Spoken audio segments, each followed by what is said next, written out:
রান্না করছি। কি এনেছি দেখো, এই যে দেখেছো, এগুলো চিংড়ি মাছ, বড় বড় চিংড়ি মাছ এনেছি। তো এগুলোকে এখন রান্না করব। তো দেখো এই ঘাটাঘাটি ভরে, সাদাকাঠিটা ভরে তারপরে করবো।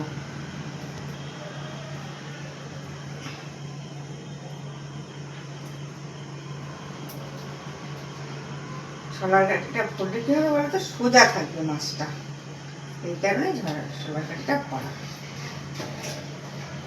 একটু নুন হলুদ মাখিয়ে নিই। মাছগুলোতে নুন হলুদ মাখাচ্ছি।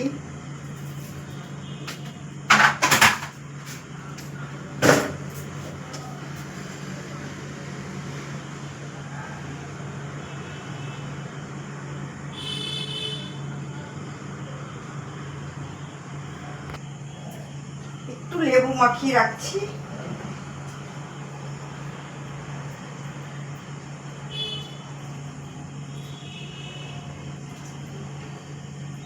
লেবু রস দিয়ে মাখিয়ে রাখলাম।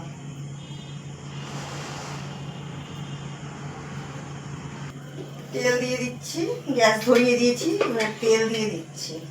এবার মাছগুলোকে একটু হালকা ভেজে নেব, বেশি ভাজবো না, হালকা করে। চিংড়ি মাছ বেশি ভাজলে শক্ত হয়ে যায়। তেলের ফেনাটা কাটুক, তেলটা একটু গরম না হলে হবে না। তেলটা গরম হয়নি।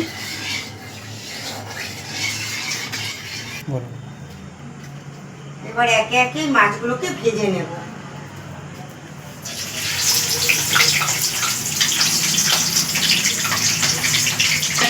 ভেজে নেব একটু, খুব বড় বড় সাইজ কড়াইতে অল্প অল্প করেই ভাজবো। ভেজে নিই অল্প অল্প করে। এবার এই যে লাল লাল করে ভেজে তুলে দিয়েছি, তুলে নিচ্ছি। লাল লাল হয়ে গেছে ভাজাগুলো, কেননা চিংড়ি মাছ বেশি ভাজলে শক্ত হয়ে যায়। দেখো লাল হয়ে গেছে, ভেজে তুলে নিচ্ছি। বাকি মাছগুলো আমি ভেজে নিচ্ছি।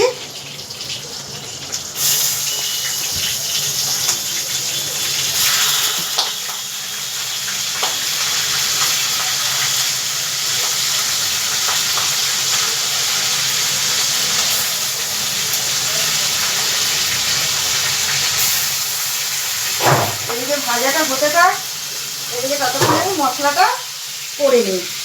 তো দেখো বন্ধুরা কী কী মশলা দিয়ে করব। এই যে নিয়েছি পাকা পাকা কাঁচা লঙ্কা, তারপর নিয়েছি দেখো একটু বাদাম, আর নিয়েছি পোস্ত, তারপর নিয়েছি তিল, সাদা তিল, আর অল্প করে সর্ষে। এগুলো আগে মশলাটা বেটে নিয়ে যাবে, শিলনোড়াতে বেটে নেবো। মাছগুলো এদিকে ভাজা হতে থাক, একটা পিঠ উল্টিয়ে দিয়ে আমি মাছগুলো হতে থাক ভাজা। এই যে আমি মশলাটা রেডি করে নিই, একে একে করে নিচ্ছি।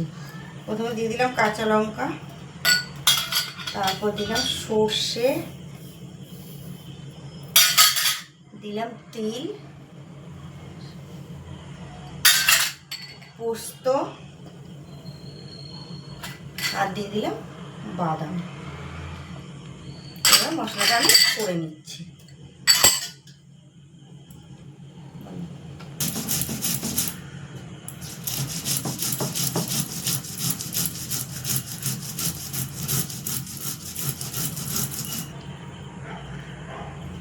বন্ধুরা আমার মশলা বাটা কমপ্লিট হয়ে গেল।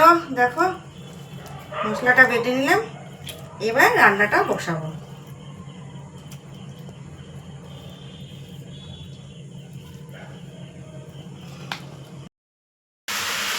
এবার ঝোলটা ফুটে গেছে, এবার একে একে মাছগুলোকে ছেড়ে দেবো।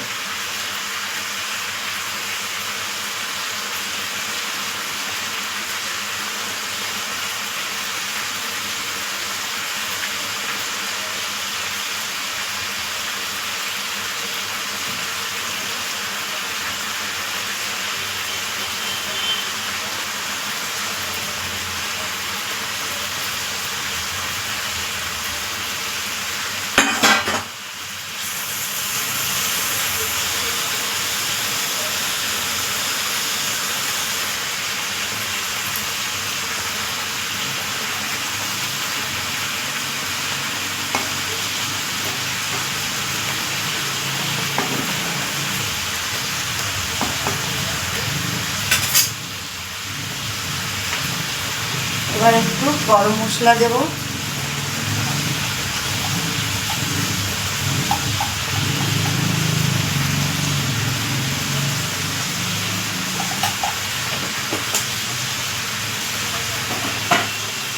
দিয়ে এবার নামিয়ে ফেলি। হয়ে গেল রেডি আমার চিংড়ি মাছ।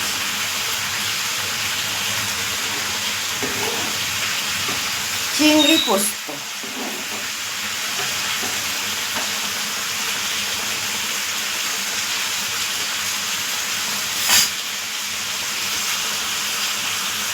তো কেমন লাগলো বন্ধুরা তো জানিও, ভালো লাগলে একটি লাইক কমেন্ট করে দিও।